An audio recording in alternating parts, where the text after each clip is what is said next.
Welcome, and I'm back, Jesse Swear. I'm bringing you part 4 of the Dowager Hump series. Now, a quick recap in regards to that hump, that cervical breakdown that some of you might be experiencing at home. Typically, it happens to 2 to 5 individuals age 55 or above. That doesn't mean you need to be 55 or above to have that Dowager hump occur. It could happen at an earlier age. Typically, females get it more than males due to the osteoporosis, and you get it more if you're in that seated position, or say you're on the phone, looking at your tech gadgets, your iPad, watching the TV, being in a seated position for lengthy periods of time. That arthritis, the osteoporosis, there's a breakdown that's going to not only impact you physically, mobily, but it's also going to impact your breathing capabilities as well, because that head gets forward in a jaunting position like this. And you're always going to be in this position, and it's not necessarily getting the thoracic spine, it's getting more of that cervical spine. You can also get that fatty tissue development, which would be the buffalo hump. But today, for all practicalities, we're working on the Dowager hump, and we're trying to reverse the effects with part 4. So I have 3 different exercises that you can partake on at home to add to those first 3 series that I've given you, and here they are. And the one is just a wall angel, the other one is going to be using an elastic band, and then the other one is going to be retraction of the shoulders with also getting that lower lumbar incorporated as well. So we'll do the retraction of the shoulders because we've done that in the past. We're just going to add to it. So I'm just going to take my hands, I'm going to put them on the side right here, just like this. And I'm going to try to retract those elbows. And now I'm going to lean as well. And I'm going to get an arch.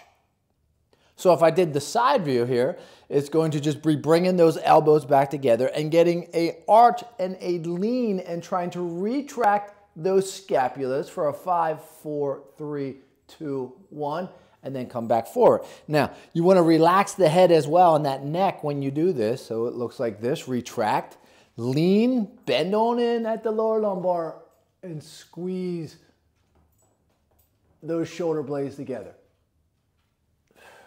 Stand on up, do the exact same thing. Reverse view looks like this.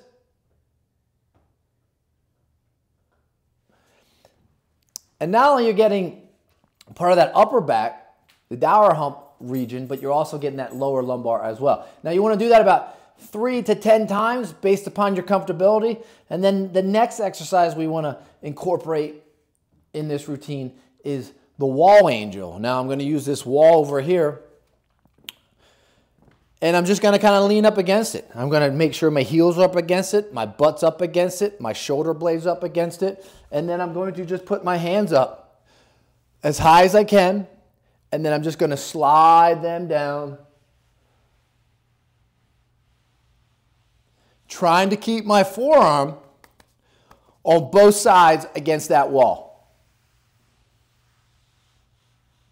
So now it's going to work on extension of the arms, but it's also going to allow you to work on trying to keep that neck, that back, those shoulder blades, those heels, that butt. And as you see, my forearms come down towards the end. You can also do that exercise, which I showed you the other day on 2 different stretches, is just bring those arms in here and then just try to really push them up and back. And then just try to drive them down through. Front view. And then down and in, so that those elbows are really driving through. But your real goal when doing these wall angels, again, is to have those heels against the wall, the butt against the wall, the shoulder blades against the wall, those elbows against the wall, and trying to get those forearms against the wall as well. As you go up, forearms kind of stay against that wall, but as you come down, what happens is those forearms sort of want to come off the wall.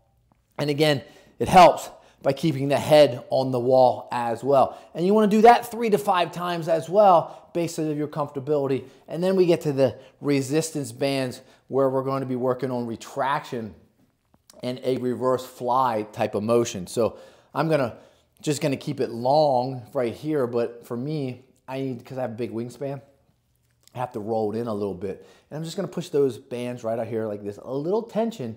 And then what I'm going to do is I'm going to try to retract my shoulder blades here and retract my shoulder blades. And again, 3 to 10, retract those shoulder blades. Now you're saying, Jesse, what if I don't have a band at home? Well, I'll show you a simple method you can use if you don't have that band. And again, the real goal is to squeeze those shoulder blades together and try to retract those shoulder blades. And as you retract the shoulder blades, it's going to make the rhomboids, the mid trap, that upper trap. It's going to assist with fixing that Dowager hump in that cervical region of the spine. The other way you can do it if you do not have a band is put those arms out in front of you, like you're just kind of waving them, and then you're just working on. As you can see, I'm just retracting my shoulders and I'm just pulling those arms back, retracting in this motion 3 to 10 times.